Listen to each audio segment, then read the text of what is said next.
ধান দোৱা আৰু নৰা কটা পৰ্ব ৰূপায়ণ কৰে। এই পৰ্বৰ মাজতে দাৱনীসকলে গুৰুজনাৰ অপূৰ্ব সৃষ্টি দিহানাম আৰু বিহুগীত গাই এক সুন্দৰ পৰিৱেশৰ সৃষ্টি কৰিবলৈ প্ৰয়াস কৰে। প্ৰায় 10,000 ভকত বৈষ্ণৱ সমাগম হ'বলগীয়া এই কাৰ্যসূচীত ভকতসকলক আদৰিবলৈ প্ৰস্তুতি প্ৰায় সম্পূৰ্ণ বুলি প্ৰকাশ কৰে উদযাপন সমিতিৰ সম্পাদক হৰিপ্ৰসাদ গগৈয়ে। ডিব্ৰুগড় জিলা শাখাই এখন গুৰুত্বপূৰ্ণ মূল অধিৱেশন অনুষ্ঠিত কৰিবৰ কাৰণে বহুখিনি জল্পনা কল্পনা কৰি আজি অহা 21 নৱেম্বৰত লাই খুঁটা ফুটা অনুষ্ঠানৰ আমি আহি পৰিছোঁ। লাই খুঁটাটো ফুটিবৰ কাৰণে ধাননি পথাৰত উপযুক্তভাৱে সুবিধা নথকাৰ কাৰণে আমি ধাননিখিনি কাটি লৈ হ'লেও আমি লাই খুঁটা স্থাপনৰ যিটো কাৰ্যসূচী সেইটো আমি সমাপন কৰিবলৈ বিচাৰিছোঁ। গতিকে আজি আমাৰ আশে পাশে থকা গাঁৱৰ ৰাইজে আহি মহিলাসকলে ধান কাটিছে আৰু নৰা কাটিছে। আমি আশা ৰাখিছোঁ যে ডিব্ৰুগড় জিলা শাখাত এই হ'ব লগা মূল অধিৱেশনত আমি যেনেধৰণে আশা কৰিছোঁ ৰাইজৰ সহযোগিতা তেনেধৰণে সহযোগিতাখিনি পাইছোঁ আৰু আগন্তুক দিনৰ আমি কাৰ্যসূচীখিনি যাতে তেনেধৰণৰ সহায় সহযোগিতাখিনি পাওঁ ইয়াকে আমি আশা ৰাখিছোঁ। আৰু আমি সকলোকে জনাব বিচাৰিছোঁ মুক্ত মনে জিলা শাখাৰ সভাপতি হিচাপে আজি এই কাৰ্যসূচী তাৰপিছত মূল অধিৱেশনৰ কাৰ্যসূচী আমি যাতে সকলোৱে সহযোগিতা আমাৰ জাতি বৰ্ণ ধৰ্ম নিৰ্বিশেষে যাতে সকলোৱে আহি আমি আমাৰ এই পবিত্ৰ কাৰ্যসূচীত আমাৰ অংশগ্ৰহণ কৰি এইটো আমাৰ সকলোলৈ আবেদন থাকিলে আৰু আমি আশা ৰাখিছোঁ যেনেধৰণে ৰাইজে সেৱাখিনি কৰিবলৈ আগবাঢ়ি আহিছে আমি আজি বৰ ভাল পাইছোঁ। এই ধান দোৱা পৰ্বত প্ৰাক্তন বিধায়িকা প্ৰণতি ফুকনে নিজে ধান কটাৰ লগতে জাতি ধৰ্ম বৰ্ণ নিৰ্বিশেষে সকলো লোককে অধিৱেশনস্থলীত উপস্থিত থাকি অধিৱেশনখন সাফল্যমণ্ডিত কৰি তুলিবলৈ আহ্বান জনায়। অহা 4, 5 আৰু 6 তাৰিখে সদৌ অসম শংকৰ সংঘ ইয়াত উৎসৱ পাতিছে। তাৰ সেইটো উপলক্ষে আমি সকলো মহিলা নাহৰকটীয়া টেঙাখাট নামৰূপৰ মহিলা একত্ৰিত হৈ ইয়াত ধান কাটিছোঁ যাতে পথাৰখন মুকলি হয়। আৰু এইটো আমাৰ কাৰণে পৰম সৌভাগ্যৰ কথা যে আমি নাহৰকটীয়াবাসীয়ে এই অধিৱেশনখন আমাৰ ইয়াত এইবাৰ দিছে। তাৰ কাৰণে আমি অতি নিজকে ধন্য মানিছোঁ, কাৰণ গুৰু সেৱাই আটাইতকৈ ডাঙৰ সেৱা বুলি কোৱা হয়।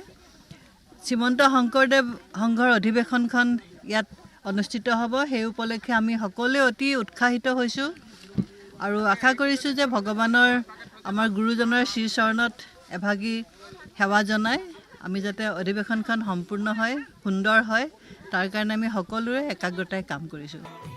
ইফালে 20 নৱেম্বৰৰ সন্ধিয়া শ্ৰীমন্ত শংকৰদেৱ সংঘৰ কেন্দ্ৰীয় সমিতিৰ কাৰ্যনিৰ্বাহক সভা আৰু সেৱা বাহিনীৰ সাধাৰণ পৰিষদৰ সভাখন এই স্থানতেই অনুষ্ঠিত হ'ব বুলি জানিবলৈ দিয়ে।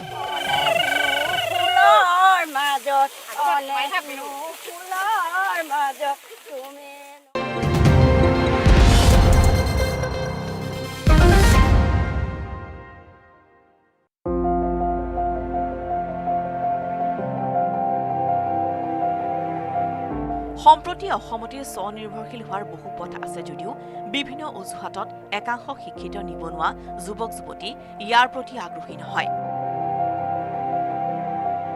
কিন্তু ইয়াৰ মাজতো এজন কৃষকে সেউজ বিপ্লৱৰ লগতে মীন পালন কৰি বছৰি উপাৰ্জন কৰে 15 পৰা 16 লাখ টকা।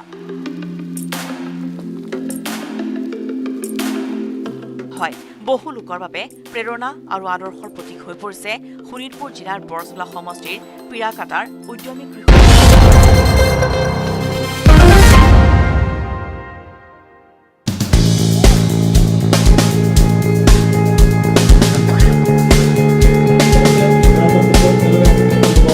ৰাজ্যৰ কোভিড পৰিস্থিতি শিথিল হোৱাৰ পিছত আৰম্ভ হৈছে ক্ৰীড়াৰ পৰিৱেশ। ৰাজ্যৰ প্ৰান্তে প্ৰান্তে আৰম্ভ হৈছে বিভিন্ন প্ৰতিযোগিতাসমূহ। উজনি অসমৰ ভিতৰত বৃহৎ পৰ্যায়ত গ্ৰামাঞ্চলত সুপ্ত হৈ থকা প্ৰতিভা সম্পন্ন খেলুৱৈসকলক আগুৱাই অনাৰ উদ্দেশ্যৰে তথা ৰাজ্যিক আৰু ৰাষ্ট্ৰীয় প্ৰেক্ষাপটত যাতে স্থান লাভ কৰিব পাৰে তাৰে সুযোগ দিয়াৰ লক্ষ্যৰে 2018 বৰ্ষৰ পৰা ধেমাজিৰ গোগামুখৰ মিচিং স্বায়ত্তশাসিত পৰিষদে অনুষ্ঠিত কৰি আহিছে MAC ফুটবল ছুপাৰ লীগ। এইবাৰো মিচিং স্বায়ত্তশাসিত পৰিষদে ছুপাৰ লীগৰ তৃতীয় সংস্কৰণৰ খেলৰ ৩৬টা সমষ্টিক সামৰি ৬টা জোন কৰি খেল অনুষ্ঠিত কৰাৰ অন্তত মূল বাছনিত উঠা ৬টা জোনৰ ৬টা দল নিৰ্বাচিত কৰিছে। সেই দলসমূহক লৈ গোগামুখৰ মহৰী কেম্পস্থিত ৰাজীৱ গান্ধী ক্ৰীড়া প্ৰকল্পত আৰম্ভ হৈছে পূৰ্ণ পৰ্যায়ৰ খেল। ছুপাৰ লীগৰ খেলৰ উদ্বোধনী অনুষ্ঠানত উপস্থিত থাকে মিচিং স্বায়ত্তশাসিত পৰিষদৰ অধ্যক্ষ সুনীল কুমাৰ পেগু, উপাধ্যক্ষ যজ্ঞেশ্বৰ কুটুম, জিলা পৰিষদৰ সভাপতি মোহন গগৈ, জিলা ক্ৰীড়া সন্থাৰ বিষয়ববীয়াৰ লগতে স্বায়ত্তশাসিত পৰিষদৰ আন বহুকেইগৰাকী কাৰ্যবাহী সদস্য, সাধাৰণ সদস্যৰ উপৰিও বহুজন।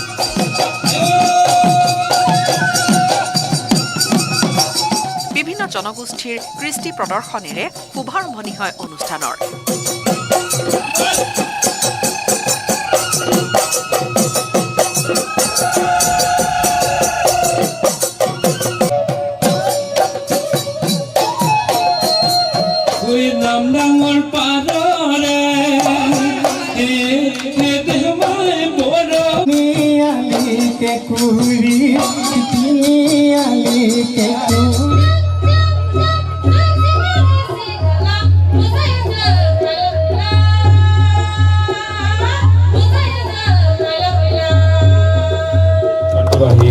Alicia.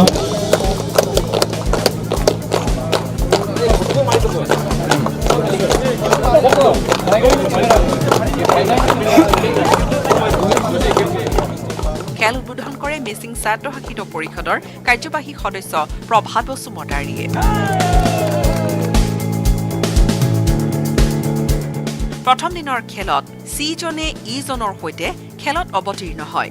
চি জোনে ৩-০ গ'লৰ ব্যৱধানত পৰাজিত কৰে ই জোনক। এই ফুটবল প্ৰতিযোগিতাত বিজয়ী হোৱা দলটোক উন্নত মানৰ প্ৰশিক্ষণৰ বাবে ৰাজ্যৰ বাহিৰলৈ প্ৰেৰণ কৰাৰ লগতে আগন্তুক দিনত মিচিং স্বায়ত্তশাসিত পৰিষদৰ তৰফৰ পৰা বিভিন্ন ক্ৰীড়াৰ উন্নতি সাধনৰ হেতুকে সমষ্টিয়ে ক্ৰীড়াৰ পৰিৱেশ গঢ়ি তোলাৰ তথা বিভিন্ন খেলৰ বাবে আন্তঃগাঁথনি প্ৰস্তুতিৰ কথা সদৰি কৰে মিচিং স্বায়ত্তশাসিত পৰিষদৰ অধ্যক্ষ সুনীল কুমাৰ পেগুৱে। এতিয়া আজি অপেনিং চেৰিমনিত আমি চি জোন ভাৰ্চেছ আৰু ই জোন ভাৰ্চেছ আমি খেল এতিয়া অপেনিং চেৰিমনি হিচাপত আমি আজি উদ্বোধন কৰা হৈছে। আৰু এইটো হিচাপত মানে এতিয়া ৬টা জনো অলৰেডি উপস্থিত হৈছে ইয়াত। একচুৱেলি চদিয়াৰ পৰা বৰেলীলৈকে যে মিচিং স্বায়ত্তশাসিত পৰা ৩৬টা সমষ্টি আছে। এই ৩৬টা সমষ্টিটো আমি ৬টা জোনত ভাগ কৰিছোঁ। এনে ৬টা সমষ্টিৰ লগত এটা জোন বনাইছে। যেনে সমষ্টি ৬টা জোনত এটা সমষ্টি বনালে, তাৰ পৰা ছিলেকশ্যন কৰি আহিলে। তাতো সমষ্টি ৱাইজত গেম খেলিছিলে সিহঁতে। গেম খেলি পেলাই সিহঁতে তাতে ছিলেকশ্যন কৰিছে। ছিলেকশ্যন কৰি পেলাই যোনে বেষ্ট পাৰফৰ্মেঞ্চ দিছে সিহঁতক আমি ইয়াত মানে ছিলেকশ্যন কৰি আমাৰ ইয়াত পঠাইলে চেণ্ট্ৰেল অৰ্গেনাইজিং কমিটিলৈ পঠাইছে। আৰু এই অৰ্গেনাইজিং কমিটিয়ে আজি এই শ্বৰ্ট লিষ্টবিলাক আমি চাইছোঁ। তাৰ বয়সটো আমি চাইছোঁ। বয়সটো আণ্ডাৰ 25 হ'ব লাগে বুলি আমি নটিফিকেশ্যনত দিয়া আছে। এই প্ৰতিযোগিতাৰ জৰিয়তে প্ৰতিভা সম্পন্ন খেলুৱৈসকল আগবাঢ়ি অহাত সহায়ক হ'ব বুলি আশাবাদী সকলো।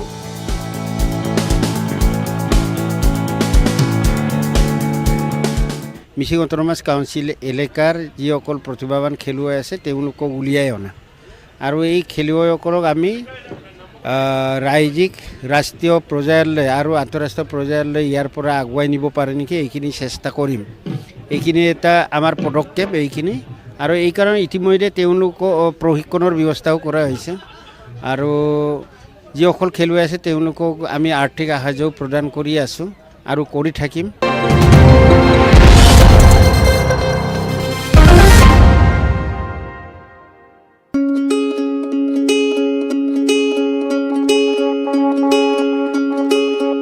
বিশ্বনাথৰ ৰাতুৱাস্থিত পণ্ডিত দীনদয়াল উপাধ্যায় আদৰ্শ মহাবিদ্যালয়, বিহালীৰ শিক্ষক সন্থাৰ উদ্যোগত আৰু বিহালী খণ্ড প্ৰাথমিক স্বাস্থ্য কেন্দ্ৰৰ সহযোগত ২ নং ৰতুৱা প্ৰাথমিক বিদ্যালয় ৰতুৱা প্ৰাংগণত এদিনীয়া কাৰ্যসূচীৰে বিনামূলীয়া শিশু স্বাস্থ্য শিবিৰৰ আয়োজন কৰা হয়। উক্ত শিবিৰত ১৪ বছৰৰ অনুৰ্ধৰ শিশুৰ বিনামূলীয়া স্বাস্থ্য পৰীক্ষা, চিকিৎসা আৰু যাৱতীয় ঔষধ পাতি যোগানৰো ব্যৱস্থা কৰা হয়। আমি পণ্ডিত দীনদয়াল উপাধ্যায় আদৰ্শ মহাবিদ্যালয় শিক্ষক সন্থা আৰু বিহালী PHCৰ সহযোগত এটি বিনামূলীয়া স্বাস্থ্য শিবিৰৰ আয়োজন কৰিছিলোঁ। আৰু আমাৰ মূল উদ্দেশ্য হৈছিলে শিশুসকলক বিশেষকৈ 14 বছৰলৈকে শিশুসকলক বিনামূলীয়া চিকিৎসা আৰু ঔষধ বিতৰণ কৰা আৰু যদি কিবা বিশেষ ডাঙৰ কিবা বেমাৰ থাকে সেই বেমাৰৰ প্ৰতি প্ৰপাৰ কাউন্সিলিং আৰু এছিষ্টেঞ্চ আমাৰ ফালৰ পৰা আমি দিবলৈ চেষ্টা কৰিছোঁ। গতিকে আমাৰ মূল লক্ষ্যটো হৈছে এই অঞ্চলৰ গোটেই এৰিয়াখিনি কভাৰ কৰি গোটেই শিশুসকলক যিটো স্বাস্থ্য যিখিনি প্ৰব্লেম আছে গোটেই প্ৰব্লেমখিনি আমি ছল্ভ কৰাৰ কাৰণে আমাৰ ফালৰ পৰা আমি ট্ৰাই কৰিছোঁ আৰু আমি দেখিছোঁ আমি বহুত সহযোগ পাইছোঁ আৰু ইতিমধ্যে বহু আমাৰ ৰেছপন্স আহিছে আৰু ইতিমধ্যে আমি প্ৰায় 300 শিশু আমাৰ ইয়াত আহিছে। গতিকে সকলোকে আমি স্বাস্থ্য পৰীক্ষা কৰিম তথা বিনামূলীয়া গোটেইখিনি মেডিচিন আমি দিয়াৰ ব্যৱস্থা কৰিম।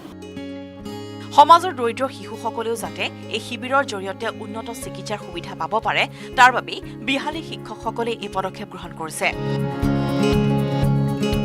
আনহাতে কোভিড নীতি মানি চলিও অঞ্চলটোৰ যথেষ্ট সংখ্যক শিশুক লৈ শিবিৰলৈ অভিভাৱকসকলৰ সঁহাৰি দেখা যায়। সকলোৱে একেমুখে বিহালী শিক্ষক সন্থাৰ এই প্ৰচেষ্টাৰ শলাগ লৈছে। 4টা দিশৰ ওপৰত লক্ষ্য কৰি আমি কামখিনি আগবঢ়াব চাইছোঁ। প্ৰথম কথা হ'ল যে বাৰ্থ ডিফেক্ট কিবা আছে নেকি এইখিনি আমি ডিটেক্ট কৰিবলৈ চাইছোঁ। লগতে ডিজিজ শিশুসকলে কি বেমাৰত ভুগি আছে এইখিনিৰ ওপৰত এটা চিকিৎসা কৰা হ'ব। লগতে ডিফিচিয়েঞ্চি যে বেলেগ কিবা কাৰণত ডিফিচিয়েঞ্চি আছে নেকি, সে নিউট্ৰিচনেল ডিফিচিয়েঞ্চি, ভিটামিন ডিফিচিয়েঞ্চি, আয়ৰন ডিফিচিয়েঞ্চি বা তেনেধৰণৰ যদি হৈছে বা আইৰণ ফলিক এচিড ডিফিচিয়েঞ্চি হৈছে এইখিনি আমি ডিটেক্ট কৰিম আৰু ডিটেক্ট কৰাৰ লগতে আমি সেইমতে চিকিৎসা আগবঢ়াই ঠিক তেনেধৰণে আমি এইখিনি RBSকে এই ধানদুৱা পৰ্বত প্ৰাক্তন বিধায়িকা প্ৰণতি ফুকনে নিজে ধান কটাৰ লগতে জাতি ধৰ্ম বৰ্ণ নিৰ্বিশেষে সকলো লোককে অধিৱেশনস্থলীত উপস্থিত থাকি অধিৱেশনখন সাফল্যমণ্ডিত কৰি তুলিবলৈ আহ্বান জনায়। অহা 4, 5 আৰু 6 তাৰিখে সদৌ অসম শংকৰ সংঘ ইয়াত উৎসৱ পাতিছে। তাৰ সেইটো উপলক্ষে আমি সকলো মহিলা নাহৰকটীয়া টেঙাখাট নামৰূপৰ মহিলা একত্ৰিত হৈ ইয়াত ধান কাটিছোঁ যাতে পথাৰখন মুকলি হয়। আৰু এইটো আমাৰ কাৰণে পৰম সৌভাগ্যৰ কথা যে আমি নাহৰকটীয়াবাসীয়ে এই অধিৱেশনখন আমাৰ ইয়াত এইবাৰ দিছে। তাৰ কাৰণে আমি অতি নিজকে ধন্য মানিছোঁ, কাৰণ গুৰু সেৱাই আটাইতকৈ ডাঙৰ সেৱা বুলি কোৱা হয়। শ্ৰীমন্ত শংকৰদেৱ সংঘৰ অধিৱেশনখন ইয়াত অনুষ্ঠিত হ'ব, সেই উপলক্ষে আমি সকলোৱে অতি উৎসাহিত হৈছোঁ আৰু আশা কৰিছোঁ যে ভগৱানৰ আমাৰ গুৰুজনৰ শ্ৰীচৰণত এভাগী সেৱা জনাই আমি যাতে অধিৱেশনখন সম্পূৰ্ণ হয়, সুন্দৰ হয়, তাৰ কাৰণে আমি সকলোৰে একাগ্ৰতাই কাম কৰিছোঁ। ইফালে 20 নৱেম্বৰৰ সন্ধিয়া শ্ৰীমন্ত শংকৰদেৱ সংঘৰ কেন্দ্ৰীয় সমিতিৰ কাৰ্যনিৰ্বাহক সভা আৰু সেৱা বাহিনীৰ সাধাৰণ পৰিষদৰ সভাখন এই স্থানতেই অনুষ্ঠিত হ'ব বুলি জানিবলৈ দিয়ে।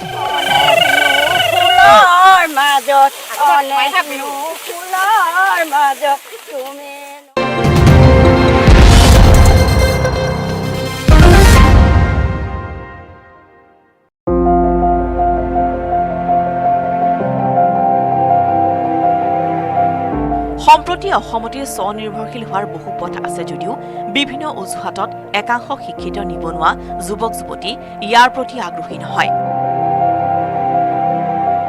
কিন্তু ইয়াৰ মাজতো এজন কৃষকে সেউজ বিপ্লৱৰ লগতে মীন পালন কৰি বছৰি উপাৰ্জন কৰে 15 পৰা 16 লাখ টকা। জৰিয়তে লাভান্বিত হৈ এইবাৰ উদ্যমী কৃষক হিৰেনে নতুনকৈ মাছৰ পোনা উৎপাদনৰ কাম হাতত লৈছে। খেতি মানে সব খেতি বুলি ক'ব নোৱাৰি, এতিয়াও বহুত খেতি বাকী আছে। তথাপি যিখিনি পাৰিছোঁ এইখিনি মই নিজাববীয়াকৈ কৰাৰ চেষ্টা কৰিছোঁ আৰু এতিয়ালৈকে মোটামুটি 15-20 বিধমান মই শাক পাচলিৰ খেতি মই কৰি আছোঁ। আজি মোটামুটি 2009 চনৰ পৰা কৰি আছোঁ আৰু প্ৰথম ষ্টাৰ্টিং মই 2001 চনৰ পৰা বাংলা পাণৰ খেতিৰ পৰাই মই খেতিলৈ জড়িত হৈছোঁ। তাৰপিছত লাহে লাহেকৈ মই 2011 চনৰ পৰা ফিচাৰীটো জড়িত হৈছোঁ। ফিচাৰী, চব্জি খেতি, ধান খেতি, বুঢ়ো খেতি, নেমু, বাংলা পাণৰ খেতি, তামোল, মানে খেতিয়কৰ ঘৰত যিখিনি থাকিব লাগে সেইখিনি মই মানে চেষ্টা কৰিছোঁ যাতে প্ৰত্যেকটা বস্তুবিধ মোৰ ঘৰত থাকে। মাছৰ পোনা উৎপাদনৰ কামৰ প্ৰায় 90% কাম সম্পূৰ্ণ হৈছে। আগন্তুক 2 মাহৰ ভিতৰত পোনা উৎপাদনৰ প্ৰক্ৰিয়া আৰম্ভ কৰিব পাৰিব বুলি জানিবলৈ দিয়ে তেওঁ। তেওঁৰ খেতিত উৎপাদিত ফচল ঢেকীয়াজুলিৰ লগতে তেজপুৰৰ বজাৰ দখল কৰি আহিছে। কৃষিৰ জৰিয়তে আদৰ্শ দেখুওৱা উদ্যমী কৃষক হীৰেনে এতিয়া বহুতৰ বাবে আদৰ্শ হৈ পৰিছে। কৃষিকাৰ্য আৰু মীন পালনৰ জৰিয়তে উপাৰ্জনৰ পথ উলিয়াব পাৰি বুলি কৃষকজনে উল্লেখ কৰি এনে কামত একাগ্ৰতাৰে মনোনিৱেশ কৰিলে নিশ্চিতভাৱে স্বাৱলম্বিত হ'ব পাৰি বুলি উল্লেখ কৰে সাংবাদিকৰ আগত।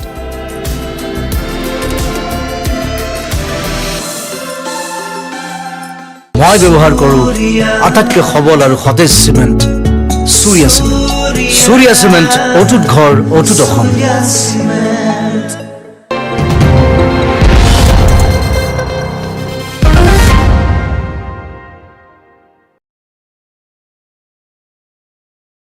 পৰিষদৰ অধ্যক্ষ সুনীল কুমাৰ পেগুৱে এতিয়া আজি অপেনিং চেৰিমনিত আমি চি জোন ভাৰ্চেছ আৰু ই জোন ভাৰ্চেছ আমি খেল এতিয়া অপেনিং চেৰিমনি হিচাপত আমি আজি উদ্বোধন কৰা হৈছে। আৰু এইটো হিচাপত মানে এতিয়া 6টা জনো অলৰেডি উপস্থিত হৈছে ইয়াত। একচুৱেলি চদিয়াৰ পৰা বৰেলীলৈকে যে মিচিং সাহিত্য শাখাৰ পৰা 36টা সমষ্টি আছে। এই 36টা সমষ্টিটো আমি 6টা জোনত ভাগ কৰিছোঁ। এনে 6টা সমষ্টিৰ লগত এটা জোন বনাইছে। যেনে সমষ্টি 6টা জোনত এটা সমষ্টি বনালে, তাৰ পৰা চিলেকশ্যন কৰি আহিলে। তাতো সমষ্টি ৱাইজত গেম খেলিছিলে সিহঁতে।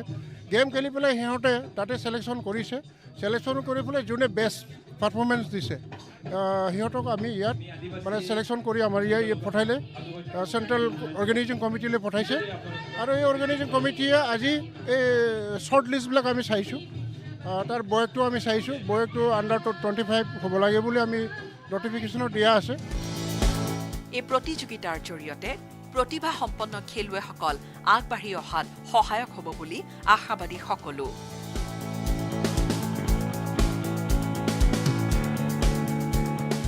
মিচিং অট'নমাছ কাউন্সিল এলেকাৰ যিসকল প্ৰতিভাৱান খেলুৱৈ আছে তেওঁলোকক উলিয়াই অনা আৰু এই খেলুৱৈসকলক আমি ৰাজ্যিক ৰাষ্ট্ৰীয় পৰ্যায়লৈ আৰু আন্তঃৰাষ্ট্ৰীয় পৰ্যায়লৈ ইয়াৰ পৰা আগুৱাই নিব পাৰে নেকি এইখিনি চেষ্টা কৰিম। এইখিনি এটা আমাৰ পদক্ষেপ এইখিনি।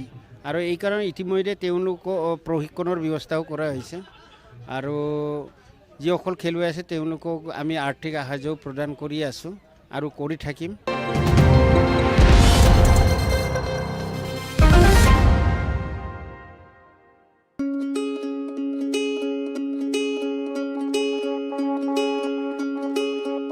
বিশ্বনাথৰ ৰাতুৱাস্থিত পণ্ডিত দীনদয়াল উপাধ্যায় আদৰ্শ মহাবিদ্যালয়, বিহালীৰ শিক্ষক সন্থাৰ উদ্যোগত আৰু বিহালী খণ্ড প্ৰাথমিক স্বাস্থ্য কেন্দ্ৰৰ সহযোগত ২ নং ৰতুৱা প্ৰাথমিক বিদ্যালয় ৰতুৱাৰ প্ৰাংগণত এদিনীয়া কাৰ্যসূচীৰে বিনামূলীয়া শিশু স্বাস্থ্য শিবিৰৰ আয়োজন কৰা হয়। উক্ত শিবিৰত 14 বছৰৰ অনুৰ্ধৰ শিশুৰ বিনামূলীয়া স্বাস্থ্য পৰীক্ষা, চিকিৎসা আৰু যাৱতীয় ঔষধ পাতি যোগানৰো ব্যৱস্থা কৰা হয়। আমি পণ্ডিত দীনদয়াল উপাধ্যায় আদৰ্শ মহাবিদ্যালয় শিক্ষক সন্থা আৰু বিহালী PHCৰ সহযোগত এটি বিনামূলীয়া স্বাস্থ্য শিবিৰৰ আয়োজন কৰিছিলোঁ। আৰু আমাৰ মূল উদ্দেশ্য হৈছিলে শিশুসকলক, বিশেষকৈ 14 বছৰলৈকে শিশুসকলক বিনামূলীয়া চিকিৎসা আৰু ঔষধ বিতৰণ কৰা। আৰু যদি কিবা বিশেষ ডাঙৰ কিবা বেমাৰ থাকে সেই বেমাৰৰ প্ৰতি প্ৰপাৰ কাউন্সিলিং আৰু এছিষ্টেঞ্চ আমাৰ ফালৰ পৰা আমি দিবলৈ চেষ্টা কৰিছোঁ। গতিকে আমাৰ মূল লক্ষ্যটো হৈছে এই অঞ্চলৰ গোটেই এৰিয়াখিনি কাভাৰ কৰি গোটেই শিশুসকলক যিটো স্বাস্থ্য যিখিনি প্ৰব্লেম আছে গোটেই প্ৰব্লেমখিনি আমি চল্ভ কৰাৰ কাৰণে আমাৰ ফালৰ পৰা আমি ট্ৰাই কৰিছোঁ। আৰু আমি দেখিছোঁ আমি বহুত সহযোগ পাইছোঁ আৰু ইতিমধ্যে বহু আমাৰ ৰেছপঞ্চ আহিছে। আৰু ইতিমধ্যে আমি প্ৰায় 300 শিশু আমাৰ ইয়াত আহিছে। গতিকে সকলোকে আমি স্বাস্থ্য পৰীক্ষা কৰিম তথা বিনামূলীয়া গোটেইখিনি মেডিচিন আমি দিয়াৰ ব্যৱস্থা কৰিম। সমাজৰ দৰিদ্ৰ শিশুসকলেও যাতে এই শিবিৰৰ জৰিয়তে উন্নত চিকিৎসাৰ সুবিধা পাব পাৰে তাৰ বাবে বিহালী শিক্ষকসকলে এই পদক্ষেপ গ্ৰহণ কৰিছে। আনহাতে কোভিড নীতি মানি চলিও অঞ্চলটোৰ যথেষ্ট সংখ্যক শিশুক লৈ শিবিৰলৈ অভিভাৱকসকলৰ সঁহাৰি দেখা যায়। সকলোৱে একেমুখে বিহালী শিক্ষক সন্থাৰ এই প্ৰচেষ্টাৰ শলাগ লৈছে। 4টা দিশৰ ওপৰত লক্ষ্য কৰি আমি কামখিনি আগবঢ়াব চাইছোঁ। প্ৰথম কথা হ'ল যে বাৰ্থ ডিফেক্ট কিবা আছে নেকি এইখিনি আমি ডিটেক্ট কৰিবলৈ চাইছোঁ। লগতে ডিজিজ শিশুসকলে কি বেমাৰত ভুগি আছে এইখিনিৰ ওপৰত এটা চিকিৎসা কৰা হ'ব। লগতে ডিফিচিয়েঞ্চি যে বেলেগ কিবা কাৰণত ডিফিচিয়েঞ্চি আছে নেকি, নিউট্ৰিশ্যনেল ডিফিচিয়েঞ্চি, ভিটামিন ডিফিচিয়েঞ্চি, আয়ৰন ডিফিচিয়েঞ্চি, বা তেনেধৰণৰ যদি হৈছে বা আইৰণ ফলিক এচিড ডিফিচিয়েঞ্চি হৈছে এইখিনি আমি ডিটেক্ট কৰিম আৰু ডিটেক্ট কৰাৰ লগতে আমি সেইমতে চিকিৎসা আগবঢ়াই ঠিক তেনেধৰণে আমি এইখিনি RBSK টিমটোৱে আমাৰ গোটেই বিহালী খণ্ড প্ৰাথমিক স্বাস্থ্যকেন্দ্ৰতে যিকেইখন আমাৰ স্কুল আছে বা হাইস্কুলবোৰত সেইখিনি আমি চলাই গৈছোঁ।